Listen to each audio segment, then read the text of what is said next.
Today we're revisiting a PC that we bought 4 years ago from Walmart, and they still sell it new, and it's the cheapest custom build you can get from there. For $500, you can get this Skytech gaming PC with a GTX 1650 and i3-10105. Is it worth paying $500 for PC hardware that is definitely dated? We're gonna open up and find out after a word from today's sponsor. Today's video is brought to you by Hbada and their E3 Ergonomic office chair. On average, adults in America spend close to 1/4 of their life sitting down. And if you're a white-collar worker or someone who spends a lot of time at your gaming PC, the average increases to 7 to 12 hours a day. With numbers like that, it's apparent that investing in a quality ergonomic chair would do wonders to boost your comfort and health. The Hbada E3 is packed full of features to elevate your sitting experience, such as the T-shaped support system that solves the 3 major pain problems caused by sitting for long periods of time by supporting the neck, waist, and shoulders. The 3-zone floating lumbar support is also essential for preventing discomfort, as it ensures a large wrap around the waist with 8-way adjustment for peak comfort. My favorite feature though is the 4D biaxial adjustable headrest. With a 70-degree rotation and extreme adjustability, you're left with flexibly pleasing support for your head no matter what posture you take on. Pair this with the 6D mechanical armrest and you're able to tailor the ergonomics of the chair to match your sitting style and preference even further. The Hbada E3 ergonomic office chair is also made of breathable, high-density mesh that provides exceptional comfort while remaining durable enough to withstand extended use in those long gaming sessions or during your standard workday. If you're interested in improving your ergonomics today and buying the Hbada E3, check out the links in the description down below. Big thanks again to Hbada for sponsoring today's video. Now, let's get back to it. But funny enough, this right here is a Skytech gaming PC we bought on Walmart.com for $500. This was kind of I'm assuming like a closeout sale. They're trying to get rid of this computer, but the specs are fine. 1650, i3-10105, and the real test is, for it being the cheapest custom built computer on Walmart.com, is it actually worth buying this computer? It feels like I'm going back in a time machine. We're back at the old office. We're just now getting this PC. We probably paid like $700, $800 Yeah, back then it was probably like $700, $800. $500 seems a little aggressive though. You would think at this point they're gonna be like $400, but. I've always thought Skytech is pretty cool, kind of like advertising / quality control. It's like a little folder, and look at that. We got hand signatures. The seal of approval. Look how recent this was too, November 25th, 2024. So it's not like it's just been, you'd almost think this was sitting on a shelf like dead stock, but that means that they're still building these. That's pretty cool. Honestly, that kind of surprised me. I was expecting to see like a 2022 or 2023 date where this was just sitting in a warehouse somewhere, but relatively new. So we got a power cord and some Wi-Fi antennas, which is cool. That means that we're probably gonna have an actual Wi-Fi card or a Wi-Fi motherboard. Oh my God, the keyboard is like wedged in there. I haven't seen one of these in a while. What do these even look like these days? Probably the same craptastic keyboard and mouse. Oh, hold up, braided cable. Oh, wait a minute.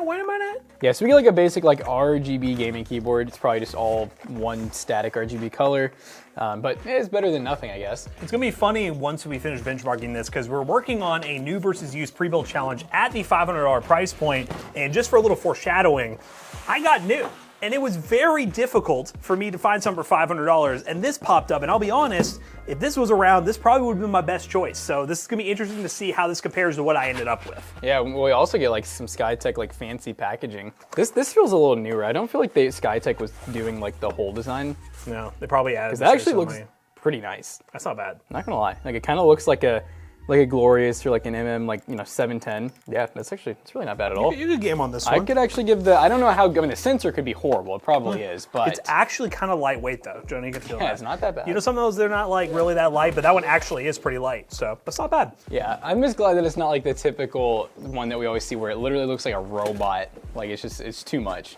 Now, one thing that this one will definitely have in Skytech fashion from years ago, they've definitely evolved since then. It's gonna have a lot of Gambia stuff, which is 100% what they always used to do in these budget PCs, and this one is no exception. I'm curious to see too if they've upgraded from, I know back in the day, Skytech, CyberPower, like all the companies, they always had single channel, always, like without fail. And that's the one big downside with this thing, is it is 8 gigs of RAM, which is pretty low in a $500 PC nowadays, but we'll take a gander, see what we're looking at. Dude, this is like, oh my God. Oh, that is in there. It's like really in there. We're gonna cause problems taking this out. I know, like where do I even pull from? Hello? I think we're getting somewhere. God dang. This is on the point of too secure, where we're actually gonna tear this thing up to get it out. Oh, we have a tower cooler, that's why. Come on, baby. Kind of bent that a little bit. We can bend that back, that's not too big of an issue. This is interesting, it's a tower cooler on a 10105F. That's an interesting choice. I was expecting either like one of those really UFO. small UFO style ones, but an actual 120 mil tower core is not bad. I mean, I gotta give them some props for that. We have a newer board too. The board actually has Type C, which is kind of crazy. So I'm assuming this is probably a B560M of sorts. I gotta give them props to that too. They actually used a micro ATX case with a micro ATX board. I like the layout. It kind of reminds me of Prodigy. You know, it's a fairly deep case that can fit pretty big cards. 650 watt power supply, 80 plus gold. Those aren't too. The 1650 requires an 8-pin. This must be a little bit more power hungry of a 1650. This is looking pretty good right now on paper. You see anything wrong? Single channel. Okay, yep, that was the one. What brand is that? I've never seen that brand before. It's Gigastone. We've seen Gigastone Gigastone before. Yeah, they're not. They're kind of no-name brand, kind of. Like they're kind of like some of the other new brands around. But yeah, it is a single stick of RAM. That's gonna be really the biggest issue with this build. Honestly, though, other than that, I feel like they did a pretty good job. I'm like throwing. I've never seen a 1650 requires an 8-pin. Dude, look at this. Oh my! Hello. That's impressive. That's clean. All right. That's impressive. Well, we gotta give a shout out to whoever built this PC. They did a pretty good job at Skytech. Yeah, I've seen 1650s that require it before. I'm trying to make sure that's not a super. I don't think it is. Yeah, I was just making sure it wasn't a different card. 4 gig GDR6. Yeah, okay. I thought it said 1660. I was like, whoa. Yeah, this is a normal 1650. So this might be like an OC model or something where it needs that. Maybe. Yeah, that little bit of extra. Who knows? Maybe we'll see it in the performance. Go ahead and tear this off. Hey, didn't leave any residual adhesive behind. So, man, honestly, besides the single channel, so far I'm like, what kind of SSD do we have? I saw it in the bottom. It's an MSI M371 500 gigabyte. I'm assuming just a Gen 3 NVMe, which is nice. And the power supply is 650 watts. It is a Gamdias Helios, but we've seen those in their pre-builds before. They're fine. 650 watts is plenty. And really the only part that I don't love the way that they cable management-wise, I wish they ran all of these through here and then back out. That's the only spot that could use a little bit of cleanup, but yeah, overall, I mean, besides the single channel RAM, this is looking pretty okay for $500. I think we should get to benchmarking it. I feel like if we see any major bottlenecks with 8 gigs of RAM, maybe we'll at least retry 1 or 2 games with 16 that we have on hand. Yeah, 16 is definitely becoming the minimum when it comes to these systems. You're gonna play games like Warzone. I'd be very interested to see what Warzone is like now with Black Ops 6 with 8 gigs of RAM. Might not be great. Let's power it on, see what the RGB looks like. I'm excited just to do we just haven't really, we still used 10100s from time to time at PC Bros, but we have not used a 1650 in a long time. Yep, that's basically been phased out by the 3056 gig, which I imagine they will eventually be having in these systems, but we'll see. Power on. It's RGB. Is it? It's probably not in sync, I'm gonna guess, based on... It's ARGB. Well, I don't know if everything is. The button does not change anything. I think it's all on ARGB right now. Okay. Well, it's like all different though. Like, look at these fans up front, Joe. You see how they're on their own thing. That back one's on its own thing. I'll take the back off again. We'll see what's going on. It looked very proprietary. It may go to ARGB. Oh, what's this? And then that one of these up here goes to ARGB.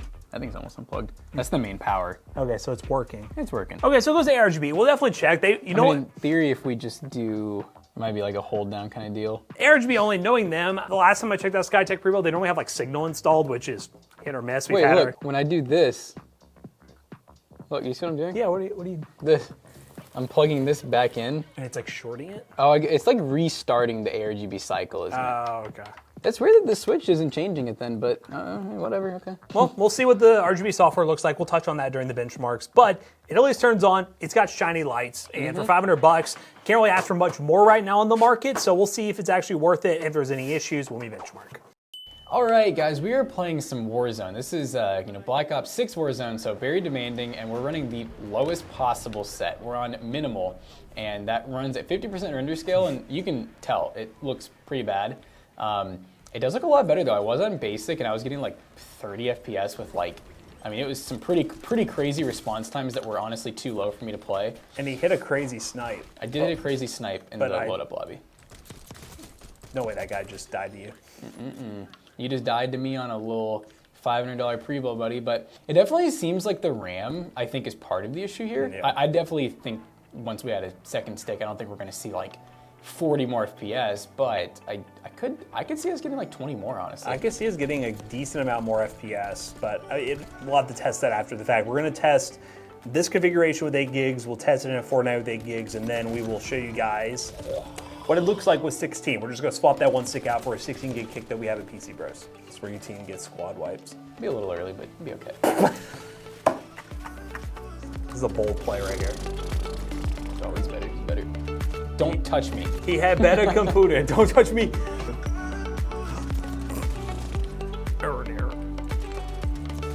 No shot.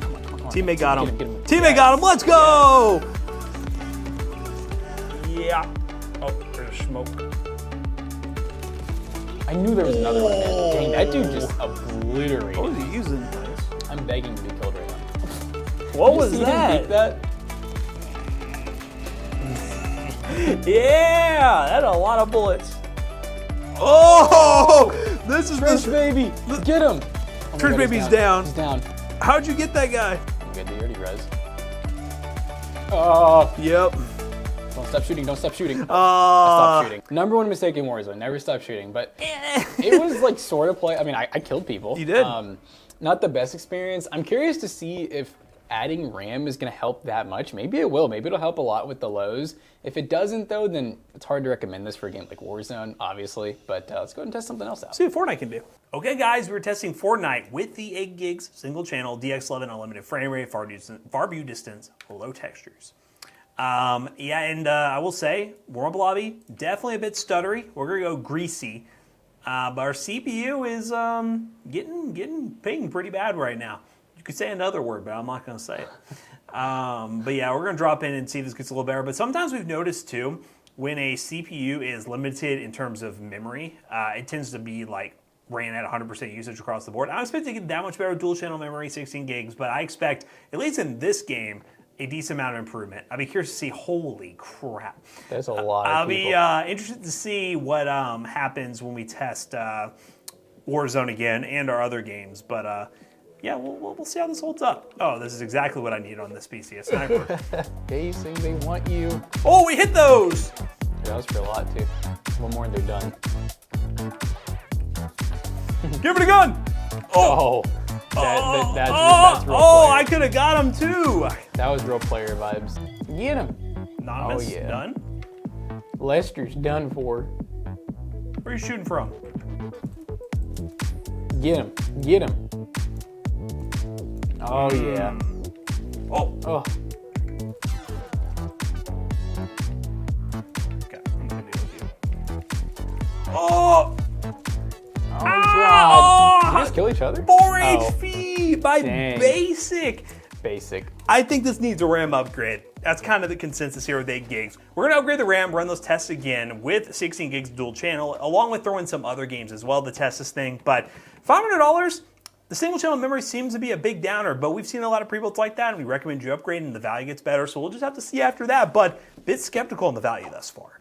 We just got done benchmarking our Skytech pre-build, and we did decide to actually do the 8 gig single channel that the PC comes with and also upgrade to 16 gig dual channel. And it was pretty cool to see that in pretty much every game we tested, we definitely saw some better lows and even better highs. So that is like our one suggestion on this build is upgrade the RAM if you do end up buying it, and you'll hear about the Semper Point as well.